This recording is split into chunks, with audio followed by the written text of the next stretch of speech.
What's up, Boozers?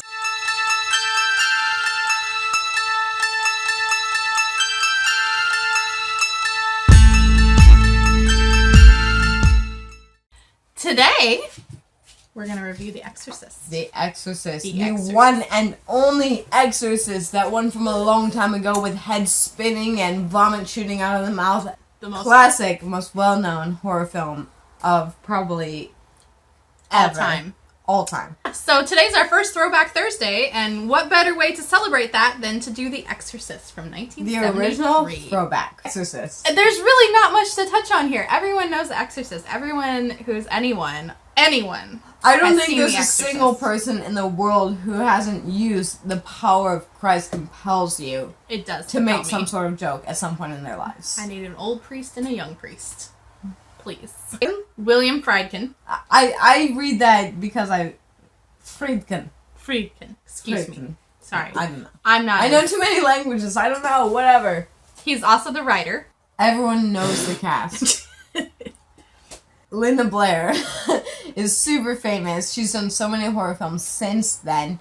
She's super famous because of this film and can probably get any acting gig she wants because she was Reagan in The Exorcist. She's the most famous horror film actor of all time. That is for damn sure.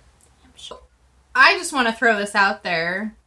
Does Jason Miller look like Sylvester Stallone to you? Kind of Sylvester Stallone. Maybe it's the boxing thing. Maybe it's because I spend all my time boxing in the gym. I don't know. I don't know. So, I mean, what's not to say about this movie?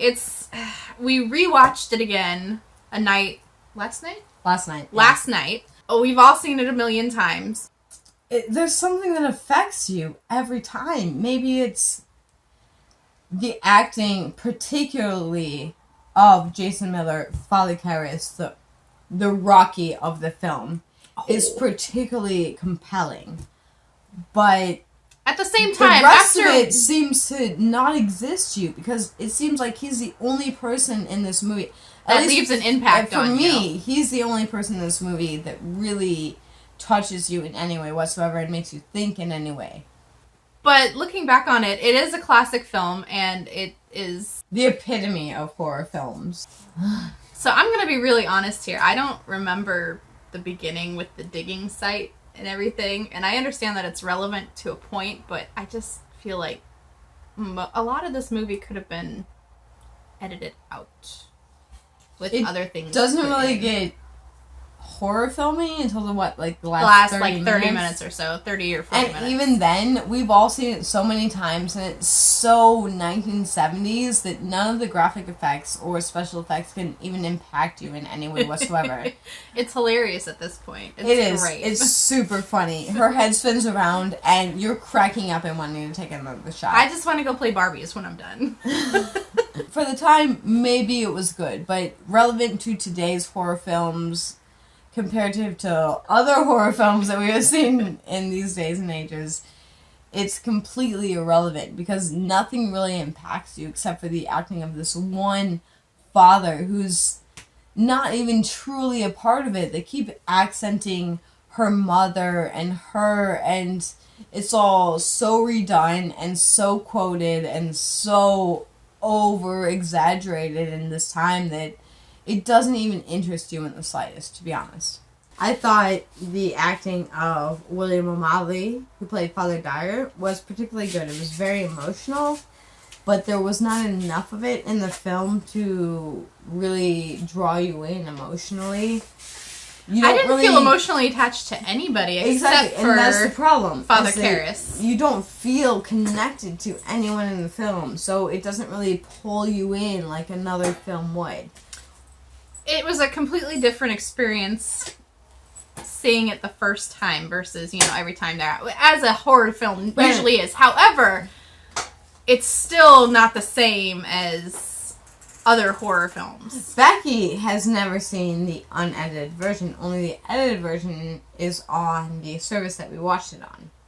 I have seen the edited version where she's crawling down the ceiling of the staircase, and that part is, from what I remember, freaky as fuck all. It's insane.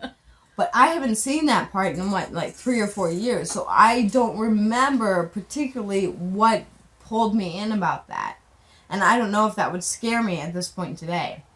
I remember Especially that being... after seeing The Grudge and yeah, all I remember the that being a pivotal point for me. The way it plays out in the end, it's, the demon takes her, the demon or the devil, however you want to view it, takes him, and then he jumps out the window, and it's just like blood flowing down the stairs, and the last rites, and super Catholic. Maybe this is my problem with it. It's super effing Catholic, and it doesn't interest me at all, because I've been there. I went to Catholic school for 15 years. I don't care. Jumped out a window. I went to church 3 times a week for too long in my life to have any interest whatsoever. See, on the opposite end of that, I still am mostly religious. And I'm not Catholic. And it still didn't affect me. I just, good for him for jumping out the window and killing himself instead of taking the little girl. But it just, I don't know. I felt like the working up to that point was kind of anticlimactic after, he switches over, the demon switches over to him. And then he's trying not to strangle her, and then he jumps out the window. And then it's over. And it's so done. Quick. It doesn't make any sense whatsoever.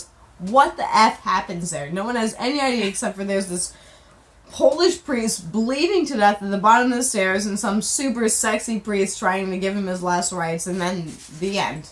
I never noticed until we watched it again that he was still alive at the bottom of the stairs. I didn't remember that either. I didn't remember that. I had assumed that he was dead, but he was moving his hand. The other priest, I forgot his name. To give him the last rites. Yeah, to give him the last. He was holding his hand, and Father Karras was like squeezing his hand, a couple times before he stopped. Yeah, and I'd never noticed that before. So, little fun fact. IMDb rates this an 8 out of 10. I'd give it a 5.5 or 6 out of 10. I like it. For scare factor? For scare factor, it would definitely be in, like, the 3s. Yeah, pretty low.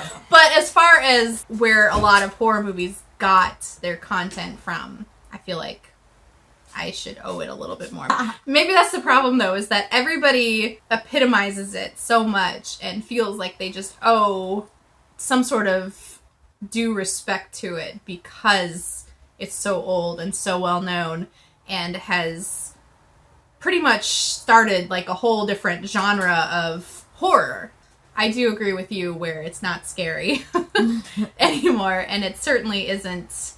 I don't know, it just leaves me underwhelmed every time I watch it now. Right. Nostalgic, but underwhelmed. Yeah, it's something you watch as specifically a throwback. It is not going to affect you emotionally or psychologically in the slightest, which is exactly the opposite of what we are looking for in a horror film.